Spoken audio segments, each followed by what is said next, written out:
Meet the Mathewsons. They're a dynasty of dealers. It drives really well. With a love of classics. It's only condensation. In Thornton-le-Dale, gateway to the North York Moors, they auction over 2,000 rare vehicles every year. 42,000, the red E-Type, the stunning car. All walks of life. The cars fetch people together. I'm ecstatic. Head of the family, Derek. It's got to be the best job ever, isn't it? We're sort of living a dream.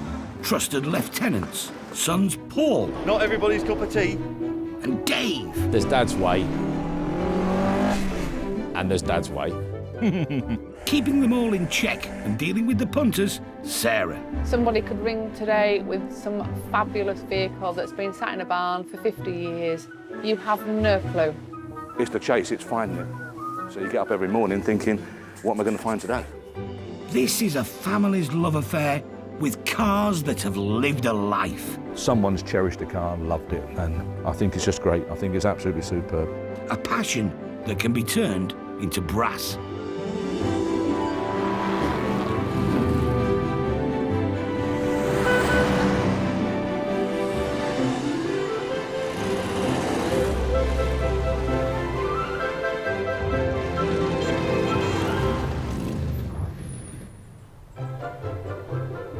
On sale this week. 61 Alvis TD21 Saloon, beautiful car. It's been under restoration for 15 years. Engine runs like a wee sweetie. The Chevy, the Corvette. This is a handful of a machine. One of only 7. And it's the last remaining one. Alvis TC21 100 Special. Come from a gentleman north of the border. He's a magician. Built this car himself. Done a heck of a job, didn't he?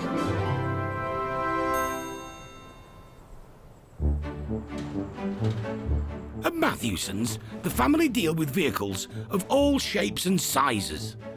Derek appreciates the pocket-sized ones.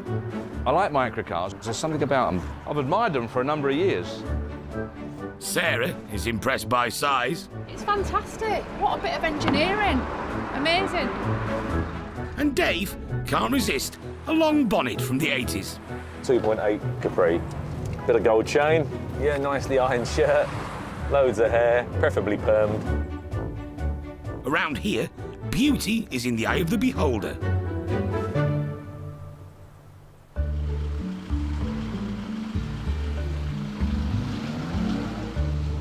Today, a distinctive-looking car is arriving at the garage.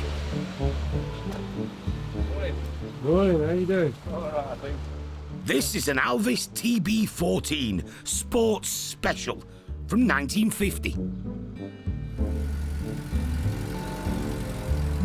A very strange looking car. Yeah, Marmite car if ever I saw one. You like Marmite?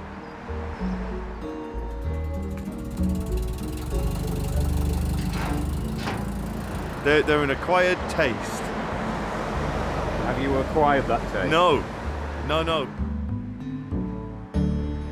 I love it. Absolutely. It reminds me of very much like an AC. An AC 2 litre. They've got the similar sort of front end and a very old-fashioned looking cockpit. Very much the same, really, an AC. I quite like them old ACs. Ugly old buggers. They were always regarded as very ugly, but I actually quite like them. Got a bit of a style now. In their day, they were just really poo-pooed. A bit like this would have been. I mean, let's face it, most people would looked at that and thought it'd been made at home, wouldn't they? Really, didn't they? Derek's grandson, Jack, volunteers for some advanced training. I think you ought to drive it, Paul. The TB14 has a 1900cc 70 horsepower engine. That'll do, yeah.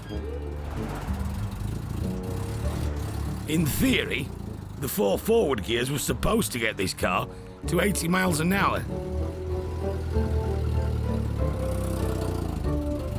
Give it a bit. Oh my God, wrong gear.